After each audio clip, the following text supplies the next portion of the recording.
جب حکم خدا آ جائے تو اس کو پہنچانے میں پھر لوگوں کا خیال نہیں ہونا چاہیے لوگ کیا کہیں گے، پھر اللہ کا خیال ہونا چاہیے کہ اللہ کا حکم کیا ہے، اس کو بجا لانا ہے۔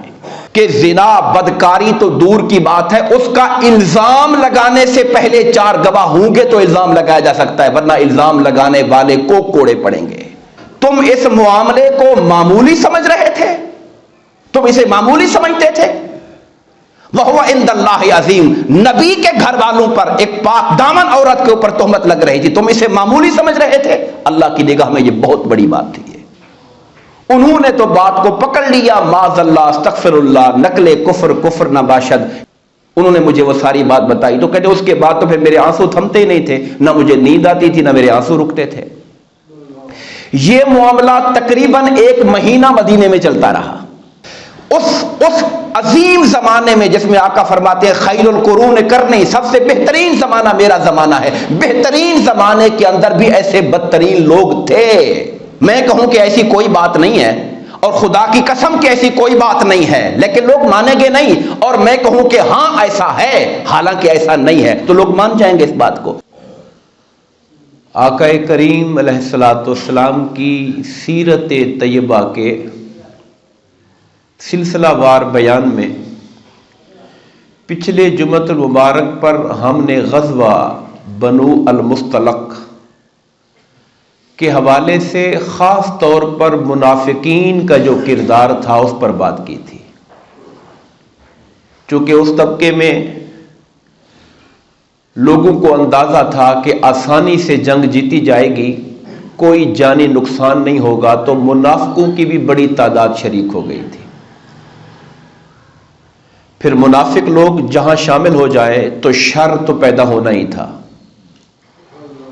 ان کے وجود کی وجہ سے شر انگیزیاں جو وہاں پر پیدا ہوئیں، اللہ تعالیٰ نے اس حوالے سے پھر ہمیں ہدایات عطا فرمائیں کہ جب اس طرح کی صورتحال پیدا ہو جائے تو اہل ایمان کو اس کا سامنا کیسے کرنا چاہیے۔ اور میں نے آپ کو ایک بات اور بھی عرض کی تھی کہ کفار اور منافقین کو جب اسلام اور بانی اسلام کے مقابلے میں وہ مایوس ہو گئے کہ ہم جنگی طور پر ان سے نہیں جیت سکتے، تو پھر انہوں نے پروپیگنڈا کو ذریعہ بنایا۔ آج کل اس کے لفظ بولا جاتا ہے 5th جنریشن وار،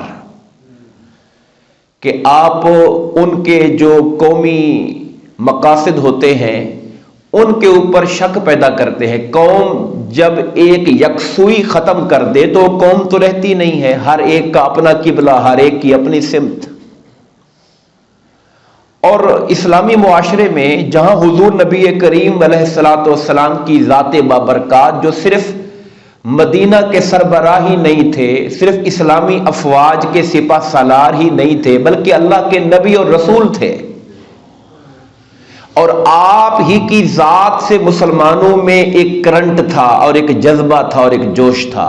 اگر حضور کی ذات کو ہی معاذ اللہ متنازع بنا دیا جائے اور آپ کے کردار اور اخلاق کی عظمت دلوں سے نکال دی جائے تو پیچھے نہ ایمان بچتا ہے نہ جذبہ بچتا ہے، سب کچھ ختم ہو جاتا ہے۔ تو اب منافقین کا فوکس یہ تھا، جس میں 2 بڑے واقعے رونما ہوئے تھے، ان میں سے ایک کا ذکر ہم نے پچھلے جمعہ پر کیا تھا، بلکہ ہم 3 کہہ لیں۔ ایک تو وہ جو جھگڑا پیدا ہو گیا تھا مہاجرین اور انصاریوں کے غلاموں کے درمیان پانی بھرنے پر، اور پھر اس پر دونوں نے اپنی اپنی قوموں کو بلانا شروع کر دیا تھا، اور حضور نے اسے جاہلیت کی آوازیں کہا تھا۔ اس پر رئیس المنافقین کو یہ موقع مل گیا تھا لوگوں کو جذبات دلانے کا کہ دیکھو جن کو ہم نے اپنے گھر میں پناہ دی، جنہیں ہم نے رہنے کے لیے جگہیں دی، جن کے لیے ہم نے کھانے پینے کا انتظام کیا، آج یہ اتنے تگڑے ہو گئے کہ ہمیں آنکھیں دکھاتے ہیں اور ہمارے بندے کو مارتے پیٹتے ہیں۔ اس طرح کا اس نے ماحول بنایا تاکہ معاشرے کے اندر آپس میں نفرت پیدا ہو جائے۔ جیسے ایشو کوئی انسان کرتا ہے، کوئی قوم تو نہیں کرتی، لیکن لوگ خراب، ہمارے ہاں جاہل لوگ پوری قوم کو خراب کرتے ہیں۔ دیکھو جی پنجابیوں کا کیا حال ہے، دیکھو جی پٹھانوں کا کیا حال ہے، دیکھو جی سندھیوں نے کیا کر دیا، بلوچوں کا حال دیکھو۔ ایک قوم جو کروڑوں کی قوم ہے، اس کے 2 4 10 بندے خرابی کریں تو کیا پوری قوم پہ الزام لگا دیں گے؟ یہ سوچ جاہلانہ سوچ ہوتی ہے۔ تو مہاجروں کے غلام نے اگر زیادتی کی یا انصار کے غلام نے اس کا رد عمل دیا تو اس پر مہاجروں آؤ میری مدد کرو، انصاری مار رہے ہیں، یہ بات کہنا جہالت کی بات ہے۔ بندے کا بندے سے مقابلہ ہے، کوئی قوم کے ساتھ تو نہیں ہے۔ تو یہ بھی اس نے ایک بڑی زبردست قسم کی شاطرانہ چال چلی تھی۔ مدینہ کی ریاست میں رہنے والے یہ جو 2 مسلمانوں کی اپنی اکائیاں تھیں، ان کے درمیان نفرت پیدا کرنے کی، حضور نبی کریم علیہ الصلوۃ والسلام کی ذات بابرکات نے معاملے کو حل کیا، ٹھنڈا کیا۔ اس پر اس نے ایک اور، یہ مسجد کا اجتماع اجازت نہیں دیتا کہ وہ لفظ بولا جائے، شرنگیزی اس نے کی کہ کہا مدینے میں اب داخل ہونے دو، جو عزت والے ہیں وہ ذلت والوں کو نکال دیں گے۔ اور میں نے عرض کیا تھا کہ اس کا اپنا بیٹا ہی اس کے خلاف کھڑا ہو گیا تھا اور کہا تھا عزت اللہ رسول کے لیے ہے، وہی مدینے میں رہیں گے اور وہی رہے گا جس کو رسول اللہ آنے کی اجازت دیں گے۔ یہ واقعے پر انہوں نے تفصیل سے بات کی تھی۔ اور ایک اور واقعہ میں صرف یاد کروا رہا ہوں تاکہ معلوم ہو اور ہم اس کو ازبر کر لیں۔ دوسرا واقعہ وہ تھا کہ جب حضرت زید جو حضور نبی کریم علیہ السلام کے منہ بولے بیٹے تھے، جن کا نکاح سرکار نے اپنے قریش میں سے ہی ایک خاتون حضرت زینب سے کروایا تھا، ان کے درمیان نباہ نہ ہو سکا اور آپس میں محبت پیار پیدا نہ ہو سکا تو حضرت زید چاہتے تھے کہ میں طلاق دے دوں۔ یہ واقعہ میں نے بیان کر دیا تھا، لیکن آج میں چاہتا ہوں کہ وہ قرآنی آیات آپ کے سامنے رکھوں جس میں اللہ نے یہ واقعہ بیان کیا ہے۔ یہ سورہ الاحزاب کی آیت نمبر 37 سے 40 تک ہے، میں ان کا ترجمہ آپ کے سامنے رکھتا ہوں۔ اللہ پاک نے فرمایا وَإِذْ تَقُولُ لِلَّذِي أَنْعَمَ اللَّهُ عَلَيْهِ وَأَنْعَمْتَ عَلَيْهِ، یاد کریں جب آپ اس شخص سے جس پہ اللہ نے انعام کیا تھا اور جس پر آپ نے احسانات کیے تھے، آپ ان سے فرما رہے تھے امسک علیک زوجک، اپنی بیوی سے نباہ رکھو، ٹھہراؤ بیوی کو گھر میں، جھگڑا نہ کرو، واتق اللہ، اللہ سے ڈرو۔ وہ آ کے حضور کو شکایت کی حضرت زید نے آ کر کہ یا رسول اللہ جو زینب ہے میری بیوی میری عزت نہیں کرتی ہیں، ان کے دل میں ایک اپنے خاندانی قریش ہونے کا ناز ہے اور میرے بارے میں خیال یہ ہے کہ میں تو غلاموں سے لیا ہوا ہوں، تو بس اس وجہ سے گھر میں ہماری سکون نہیں ہے، تو میں چاہتا ہوں کہ میں طلاق دے دوں۔ حضور ان کو سمجھا رہے تھے امسک علیک زوجک، بیوی کو رکھو اپنے پاس، اللہ سے ڈرو۔ اب یہ بات اللہ بیان فرما رہا ہے۔ اس کے بعد لفظ آئے وَتُخْفِي فِي نَفْسِكَ مَا اللَّهُ مُبْدِيهِ، اور آپ اپنے دل میں ایک بات چھپا رہے تھے جسے اللہ ظاہر کرنے والا تھا۔ چھپا کیا رہے تھے؟ اللہ تعالیٰ نے حضور نبی کریم علیہ الصلوۃ والسلام کو حضرت زید کے طلاق دینے سے پہلے یہ بتا دیا تھا وحی خفی میں کہ زید اس کو طلاق دیں گے اور عدت گزارنے کے بعد ہم آپ کا نکاح ان سے کر دیں گے۔ یہ بات حضور کو پتا تھی پہلے سے، اللہ نے بتائی ہوئی تھی۔ اب آپ بڑی دلچسپ اور عجیب صورتحال بن جاتی ہے، آپ کو اگلی بات کا بھی پتا ہو اور آپ بندے سے کہہ رہے ہو بھائی اپنی بیوی کا خیال کرو، سنبھالو، اس کو طلاق نہ دو، آپ کو اگلا پتا بھی ہے کہ ہونا کیا ہے۔ تو سچویشن اس طرح کی حضور کے ذہن کے اندر تھی۔ اللہ فرما رہا ہے اور آپ چھپا رہے تھے اپنے دل میں ایک بات کو جس کو اللہ ظاہر کرنے والا تھا۔ وَتَخْشَى النَّاسَ، آپ لوگوں سے ڈر رہے تھے، آپ لوگوں سے ڈر رہے تھے۔ حضرت عائشہ فرماتی ہیں رضی اللہ تعالی عنہ، اللہ کے کلام میں سے اگر کوئی بات حضور چھپاتے تو یہ والی آیت چھپا لیتے، جہاں اللہ تعالیٰ حضور کو ڈائریکٹ یہ باتیں فرما رہا ہے، مگر آپ امین ہیں، امانت دار ہیں، اللہ کی وحی کا ایک ایک حرف میرے مصطفیٰ نے امت تک پہنچایا ہے۔ وَتَخْشَى النَّاسَ، آپ لوگوں سے ڈر رہے تھے۔ کس بات کا ڈر تھا؟ کہ لوگ کیا کہیں گے، اپنے منہ بولے بیٹے کی جو بہو ہے اس کے ساتھ نکاح کر لیا، لوگ طرح طرح کی الزام تراشیاں کریں گے، باتیں بنائیں گے۔ فرمایا واللہ احق ان تخشاہ، اے نبی مکرم اللہ کی ذات حقدار ہے کہ اس سے ڈرا جائے۔ جب حکم خدا آ جائے تو اس کو پہنچانے میں پھر لوگوں کا خیال نہیں ہونا چاہیے لوگ کیا کہیں گے، پھر اللہ کا خیال ہونا چاہیے کہ اللہ کا حکم کیا ہے، اس کو بجا لانا ہے۔ فلما قضا زید منہا وطرا، جب زید نے اپنی خواہش ان سے پوری کر لی اور ان کا معاملہ جب ختم ہو گیا، انہوں نے طلاق دے دی اور عدت بھی پوری ہو گئی، زوجناکہا، اے نبی مکرم ہم نے آپ کا نکاح زینب سے کر دیا۔ زوجناکہا، ہم نے آپ کا نکاح ان سے کر دیا۔ لکی لا یکون علی المؤمنین حرج فی ازواج ادعیاہم، تاکہ قیامت تک آنے والے مومنوں کے لیے یہ قاعدہ قانون مل جائے کہ جو منہ بولے بیٹوں کی بیویاں اگر طلاق یافتہ ہوں تو ان سے نکاح کرنے میں کوئی حرج نہیں ہے، چونکہ وہ اصل اولاد نہیں ہوا کرتی، منہ بولی اولاد اصل اولاد نہیں ہوا کرتی۔ اس کے بعد اللہ پاک نے فرمایا، اگلی آیت میں جا رہا ہوں، الذین یبلغون رسالات اللہ، وہ لوگ جو اللہ کے پیغام کو پہنچاتے ہیں، وَيَخْشَوْنَهُ، وہ اللہ سے ڈرتے ہیں، وَلَا يَخْشَوْنَ أَحَدًا إِلَّا اللَّهُ، اللہ کے سوا وہ کسی سے نہیں ڈرتے، وَكَفَى بِاللَّهِ حَسِيبًا، اللہ کافی ہے حساب لینے والا۔ اور اس کے بعد یہ آیت ہے، مَا كَانَ مُحَمَّدٌ أَبَا أَحَدٍ مِّن رِّجَالِكُمْ، جو لوگ کہتے تھے اپنے بیٹے سے، اپنے بیٹے کی بیوی سے نکاح کر لیا، کہا محمد تم میں سے کسی مرد کے باپ ہیں ہی نہیں، کوئی ان کا سگا بیٹا نہیں ہے، جو اپنی اولاد تھی بچپن میں فوت ہو گئی تھی، کوئی مرد ان کا بیٹا کوئی مرد نہیں بنا، اور یعنی کہ شادی کی عمر کو نہیں پہنچا کہ وہ شادی کرتا اور ہم کہتے کہ اپنے بیٹے کی بیوی سے نکاح کر لیا، کہا تم میں سے کسی مرد کے باپ نہیں۔ اللہ کے لفظ کیا ہیں، یہ نہیں کہا تم میں سے کسی بچے کے باپ نہیں، بچے تو تھے آپ کے، تم میں سے کسی مرد کے باپ نہیں جس کا نکاح ہو اور آگے اس کی اولاد ہو۔ یہ وہ واقعہ جس کو ہم نے ذکر پچھلے جمعہ کر دیا تھا، میں نے چاہا کہ آیت آپ کو بتا دوں۔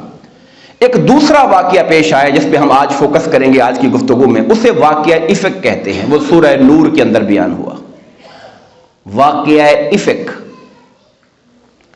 ہوا یہ کہ آقا کریم علیہ السلام کی عادت مبارکہ تھی کہ آقا جب کسی سفر پہ جاتے، مدینہ سے باہر کوئی لمبا سفر ہوتا تو ازواج مطہرات میں سے قرعہ ڈال کر کسی ایک بیوی جس کا نام نکلتا اسے اپنے ساتھ لے کے جایا کرتے تھے۔ سفر میں اپنی اہلیہ اور بیویوں میں سے ایک بیوی کو ساتھ رکھتے تھے، اور وہ چناؤ چونکہ بیویوں میں انصاف کرنا ہے باریوں میں، اور یہاں پہ سفر میں لے کے جانا ہے تو آپ قرعہ اندازی کر لیتے تھے تاکہ کسی بیوی کے دل میں یہ بات نہ جائے کہ فلاں کو لے کر مجھے لے کر نہیں گئے ہیں، قرعہ اندازی کر لیا کرتے تھے۔ جب غزوہ بنو المستلق پر جانے کا وقت آیا، قرعہ اندازی کی گئی تو ہماری ماں حضرت عائشہ صدیقہ رضی اللہ تعالی عنہ کا نام آیا۔ سفر ہو گیا، واپسی پہ چل رہے تھے، جب ایک جگہ پر پڑاؤ ڈالا گیا رات کو۔ اب خواتین کو سوار کرنے کے لیے اونٹوں پر ایک ہودج بنایا جاتا تھا، یعنی ایک اسپیشل اونٹ پہ رکھنے والا چھوٹا سا کیبن سمجھ لیں آپ اسے، کیبن لکڑی کا، آپ نے مختلف شاید ڈراموں میں مختلف جگہوں پر دیکھا ہوگا پیچھے، اس طرح کا کیبن بنایا جاتا تھا جس میں خاتون بیٹھتی تھی اور ان کے وہاں پہ آرام کرنے کی جگہ ہوتی تھی، جہاں پہ پڑاؤ ہوتا تھا اس کو اتار کے نیچے رکھ دیا جاتا تھا، وہاں پڑاؤ ہوا اس کو اٹھا کے نیچے رکھ دیا گیا۔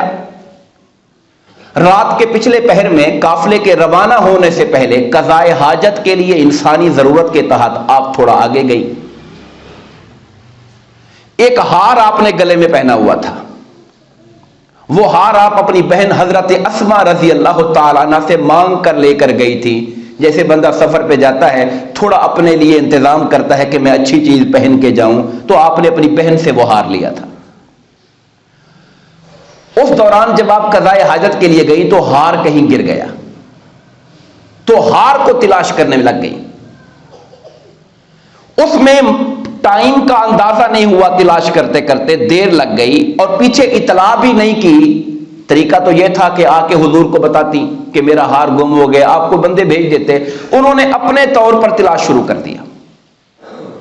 پیچھے سے لشکر کو کوچ کرنے کا حکم مل گیا، لوگوں نے حضرت عائشہ کا ہودہ اٹھایا، وہ جو ان کا ہودج تھا، کیبن تھا، اٹھا کے اوپر رکھ دیا. انہیں اندازہ ہی نہیں ہوا کہ اندر ہماری ماں نہیں ہے. 4 بندے مل کے جب تگڑے اٹھاتے ہیں، کم وزن والی خاتون ہو تو ان کو اندازہ نہیں ہوا. 4 بندے مل کے جب اٹھا کے اس کو اوپر رکھ دیا، اندازہ ہی نہیں ہوا کہ اندر نہیں ہے. قافلہ کوچ کر گیا. ام المؤمنین حضرت عائشہ صدیقہ رضی اللہ تعالی عنہا تلاش کرتی رہی، ہار تو مل گیا، لیکن جب واپس آئیں تو قافلہ جا چکا تھا. اب آپ نے دانش مندی کا مظاہرہ یہ کیا کہ جہاں آپ کا ہودج اور اونٹ بیٹھا تھا وہیں پر آپ نے کپڑا لیا اور وہیں پہ آرام کرنے لگے کہ جب خبر ہوگی ان کو کہ وہ نہیں ہیں تو پیچھے میرا پتہ کروائیں گے، تو ظاہر ہے وہیں ہونا چاہیے جہاں چھوڑ کے گئے ہیں تاکہ ان کو تلاش نہ کرنا پڑے. آپ وہاں لیٹ گئی اور چادر اپنے اوپر لے لیا آپ نے. حضور نبی کریم علیہ السلام کا طریقہ یہ تھا کہ آپ ایک بندہ اپوائنٹ رکھتے تھے قافلہ جانے کے بعد جو پیچھے وہیں پہ رہتا تھا، تاکہ قافلہ جب کوچ کر جائے تو پھر وہ میدان میں دیکھ کر آئے کہ کہیں کہ کوئی چیز کسی کی گری پڑی رہ تو نہیں گئی، اس کو اٹھا کے ساتھ لیتا ہے. اس موقع پر یہ ڈیوٹی تھی حضرت صفوان بن معطل رضی اللہ تعالیٰ عنہ کی. انہوں نے جب میدان میں چکر لگایا اور چیزوں پہ نگاہ ڈالی کہ کوئی کسی کی گری پڑی چیز تو نہیں پڑی، چلتے چلتے ان کی نگاہ حضرت عائشہ صدیقہ رضی اللہ تعالیٰ عنہ پر پڑی اور وہ حیران ہو گئے کہ یہ کیا ماجرا ہے. انہوں نے صرف ایک لفظ بولا، انا للہ و انا الیہ راجعون. یہ ایک جملہ بولا، اپنے اونٹ کو بٹھا دیا، خود دور جا کے کھڑے ہو گئے. اما عائشہ صدیقہ رضی اللہ تعالیٰ عنہ اونٹ پر بیٹھ گئی اور وہ اونٹ کو آگے کما اس کی جو رسی ہوتی ہے مہار پکڑ کے چل پڑے، اور دوپہر کے ٹائم جہاں قافلہ ٹھہرا ہوا تھا وہاں پہ آ کے ان کو وہاں قافلے کے اندر شامل کر دیا. یہ واقعہ پیش آیا. صرف اس ایک لفظ کے انا للہ و انا الیہ راجعون کے انہوں نے دوسرا لفظ نہیں بولا. اونٹ بٹھایا، ان کو بٹھایا، اونٹ کے اوپر وہ بیٹھی خود، اور پھر مہار پکڑ کے قافلے میں شریک کر دیا. اب چونکہ قافلے میں منافق لوگ شریک تھے تو منافقوں کی نگاہیں تو فتنہ ڈھونڈ رہی تھی. انہوں نے تو بات کو پکڑ لیا، معاذ اللہ استغفر اللہ نقل کفر کفر نہ باشد، یہاں تک کہنا شروع کر دیا کہ صفوان معاذ اللہ ان پیچھے تھا، یہ وہاں پیچھے رہ گئی ہیں، تو آپ کے استغفر اللہ کردار پہ شک کرنا شروع کر دیا اور ڈھنڈورا پیٹ دیا. منافق کو حیا ہی نہیں ہے. کلمہ پڑھتے تھے مگر کلمہ پڑھنے کے باوجود اتنا حیا نہیں ہے کہ رسول اللہ کے گھر والے ہیں جن کے بارے میں ہم بات کر رہے ہیں. 1400 سال کے بعد آج بھی گناہگار مسلمان کو بھی حیا آتا ہے کہ وہ حضور کے گھر والوں کا نام بے ادبی سے نہ لے. کجا یہ کہ حضور کے گھر والوں پہ تہمت لگا دینا. یہ پروپیگنڈا عبداللہ بن ابی نے شروع کیا اور اس کی جو کمپنی تھی، اس کے جو ساتھی تھے، بات کو پھیلانا شروع کر دیا، پورے لشکر میں آگ لگا دی، لوگوں میں باتیں شروع کر دی. اتنا پروپیگنڈا کیا کہ 3 اچھے سچے مسلمان بھی ان کے پروپیگنڈے کے اندر آ گئے. میں ان کے نام نہیں لیتا، کچھ نام بڑے مشہور ہیں. پھر آپ کے دل میں جو خیال ہوگا، چونکہ انسان بڑا کمزور ہے نا، اگر میں ان کا نام لے لوں گا تو آپ کے دل سے ممکن ہے عقیدت کے اندر تھوڑا فرق آ جائے. یعنی نامی گرامی مسلمانوں میں سے بھی 1-2 بندے ایسے تھے جو ان کے اندر شریک ہو گئے، اور پھر بعد میں جب اللہ پاک نے اس کے اوپر سزا اتاری جھوٹی تہمت لگانے والوں پر، تو کوڑے لگائے گئے ان کو. انہوں نے توبہ سچی کر لی، پھر ہمارے سربراہ ہیں، ہمارے صحابہ ہیں، ہمارے سر آنکھوں پر ہیں. تو انہوں نے یہ الزام تراشی شروع کر دی.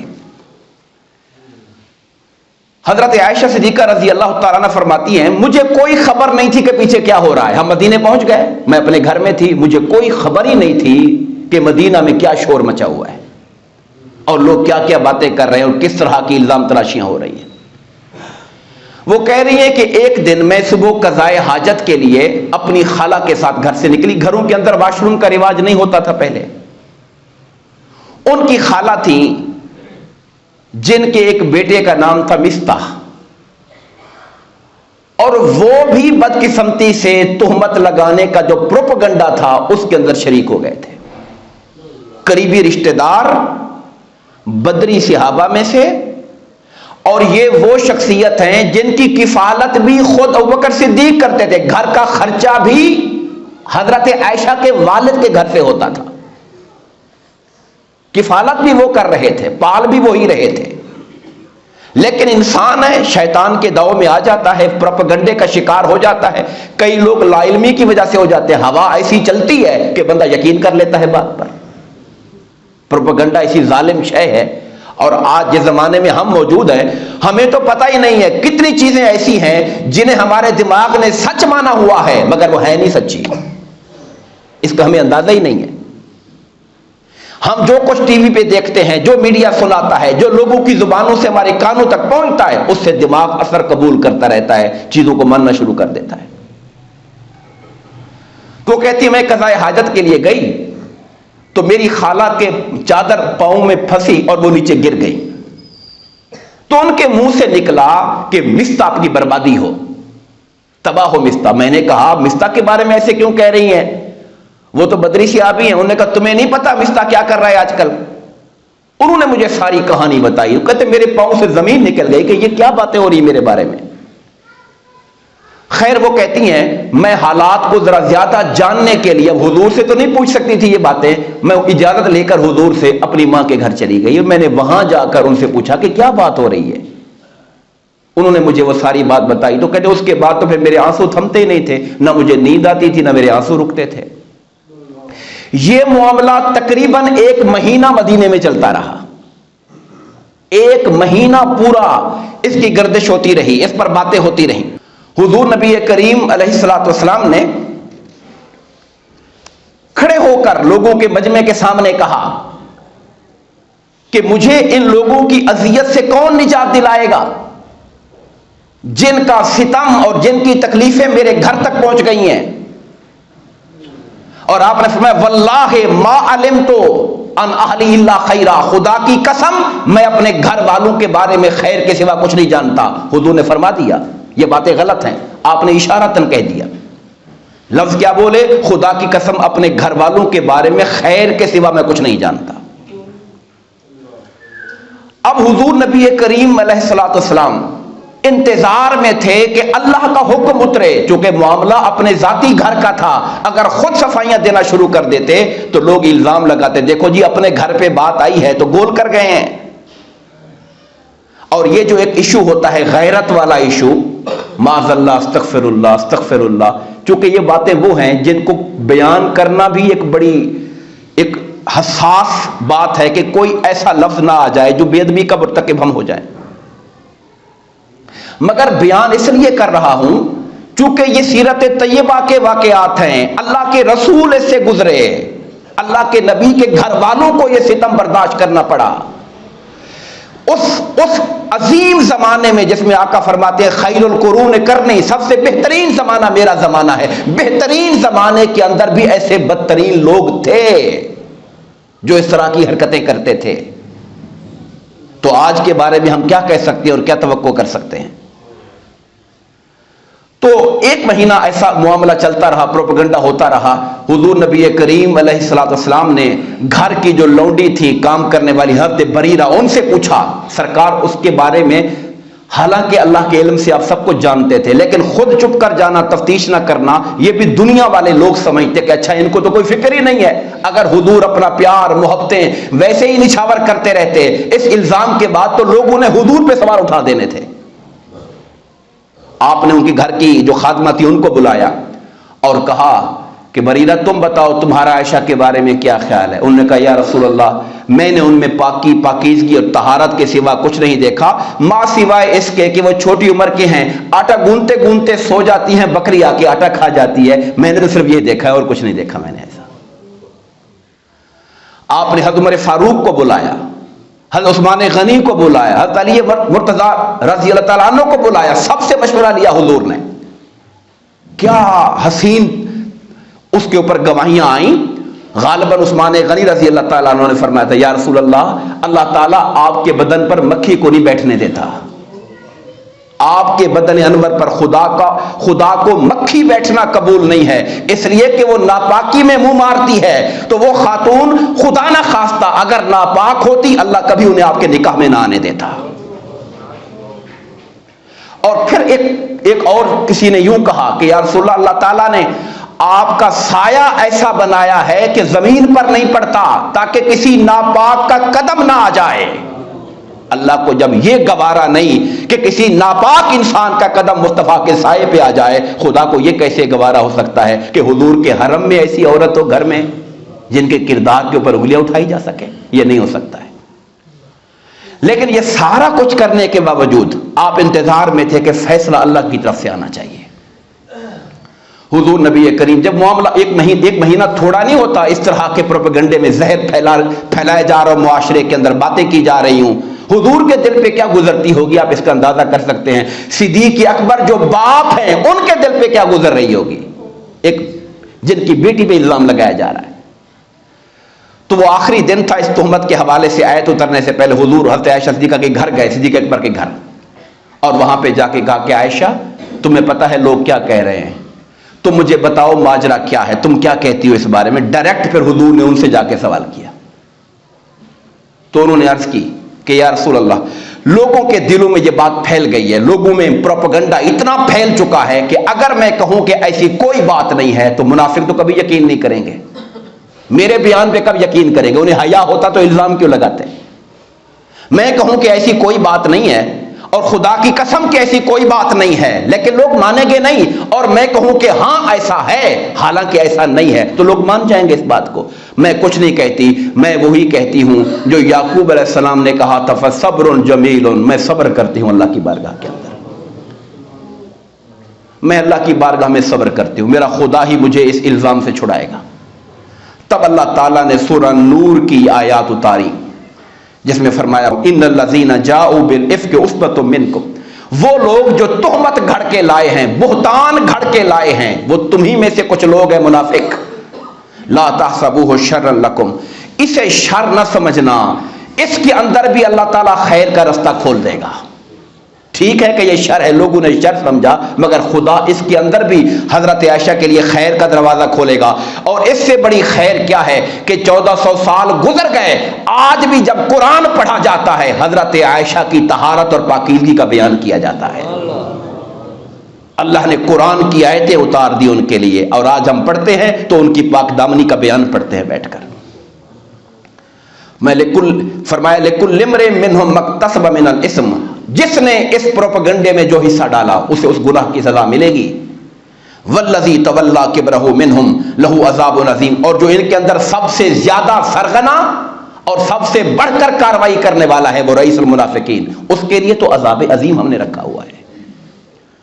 اب مسلمانوں سے کہا لولا، ہمارے لیے پیغام ہے کہ جب اللہ کے نیک بندوں پر، صالحین پر، اولیاء پر، جس کا ظاہر لوگوں کے سامنے دین والا ہو، الزام قبول، تہمتیں، پروپیگنڈا سے کہا اپنے کان بند کرو۔ کہا لولا اذ سمعتموہ ظن المؤمنون والمؤمنات بانفسہم خیرا، ایسا کیوں نہیں ہوا مسلمانوں ایسا کیوں نہیں ہوا جب مومن مردوں اور مومن عورتوں کے بارے میں ایسی بات ہوئی تو تمہیں اچھا گمان کرنا چاہیے تھا، یہ پروپیگنڈا رد کر دینا چاہیے تھا تمہیں۔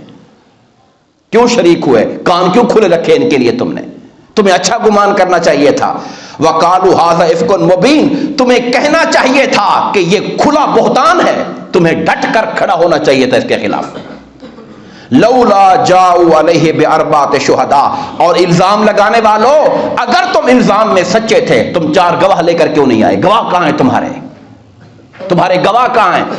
اس لیے یہ قاعدہ بنا ہے کہ زنا، بدکاری تو دور کی بات ہے، اس کا الزام لگانے سے پہلے 4 گواہ ہوں گے تو الزام لگایا جا سکتا ہے، ورنہ الزام لگانے والے کو کوڑے پڑیں گے۔ اللہ تعالیٰ نے عورتوں پر یہ احسان کیا، عورتوں کی عزت اور ناموس کی حفاظت کی کہ جس کا جو جی چاہے منہ میں نقاب پھینکے، فلاں ایسی ہے فلاں ایسی ہے، کہا ہرگز نہیں، خبردار زبان سے کچھ نہ نکالنا۔ اگر تمہیں کسی کے بارے میں کوئی پرابلم ہے، جب تک 4 گواہ تمہارے پاس نہ ہو زبان مت کھولنا کسی کے بارے میں، ان کی عزت کا خیال کرنا۔ اگر تم گواہ پورے نہ کر سکے تو پھر تمہیں یہ جو جھوٹی تہمت لگانے کی 80 کوڑوں کی سزا برداشت کرنی پڑے گی۔ کہا کیا وجہ ہے کہ تم لوگ گواہ نہیں لا سکے؟ 4، جب تم گواہ نہیں لا سکے تو اللہ کی نظر میں تم جھوٹے لوگ ہو۔ ولولا فضل اللہ علیکم ورحمتہ فی الدنیا والآخرہ، اگر تم پر اللہ کا فضل اور رحمت نہ ہوتا حضور کے قدموں کی برکت سے تو دنیا میں تم پہ اللہ کا عذاب آ جاتا اس حرکت پر۔ استلقونہ بألسنتکم، جب تم اپنے منہ سے یہ باتیں نکال رہے تھے، وَتَقُولُونَ بِأَفْوَاهِهِم مَّا لَيْسَ لَكُمْ بِهِ علم، اور اپنے منہ سے وہ باتیں کر رہے تھے جس کے بارے میں یقینی علم نہیں تھا، سنی سنائی پھیلائی جا رہے تھے، سنی سنائی آگے کی جا رہے تھے، یقین رکھے جا رہے تھے۔ وَتَحْسَبُونَهُ هَيِّنًا، تم اس معاملے کو معمولی سمجھ رہے تھے، تم اسے معمولی سمجھتے تھے۔ وَهُوَ عِندَ اللَّهِ عَظِيمٌ، نبی کے گھر والوں پر ایک پاک دامن عورت کے اوپر تہمت لگ رہی تھی، تم اسے معمولی سمجھ رہے تھے، اللہ کی نگاہ میں یہ بہت بڑی بات تھی، یہ معمولی بات نہیں تھی۔ وَلَوْلَا إِذْ سَمِعْتُمُوهُ قُلْتُم مَّا يَكُونُ لَنَا أَن نَّتَكَلَّمَ بِهَٰذَا سُبْحَانَكَ هَٰذَا بُهْتَانٌ عَظِيمٌ، ایسا کیوں نہیں ہوا، یعنی ہونا تو یوں چاہیے تھا، کہا ایسا کیوں نہیں ہوا کہ جب تم نے یہ باتیں سنی تم یہ کہتے کہ ہماری مجال نہیں ہے کہ ہم بات کریں، یہ حضور کے گھر کا معاملہ ہے، تمہیں ایسا کیوں نہیں کیا تم نے؟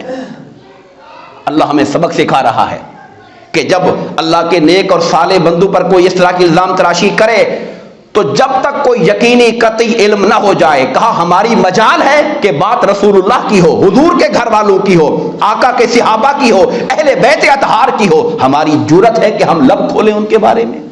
کہا ایسا کیوں نہیں ہوا، تم نے ایسے کیوں نہیں کیا کہ جب لوگ یہ بات کہتے تم کہتے سبحانک ھذا بہتان عظیم، پاک ہے اللہ کی ذات، یہ بہت بڑا بہتان ہے، تمہیں یوں کہنا چاہیے تھا۔ اللہ ہمیں سبق دے رہا ہے کہ معاشرے کے اندر جب اس طرح کی باتیں، ایک تو وہ ہے جو کرداری فاحشانہ ہے، طوائف ہے، ان کے بارے میں بات کوئی کرتا ہے تو الگ معاملہ ہے، لیکن وہ عورت جو گھر بیٹھنے والی ہے، جو پاک دامن ہے، جس کا کردار کے بارے میں اچھی شہرت ہے، کوئی اس کے بارے میں ایسی بات نہیں ہے، اس پر وہ آقا کی امت کی کوئی عورت بھی ہو، کسی کو جرت نہیں ہونی چاہیے بات کرنے کی جب تک کہ گواہیاں اس کے پاس موجود نہ ہوں۔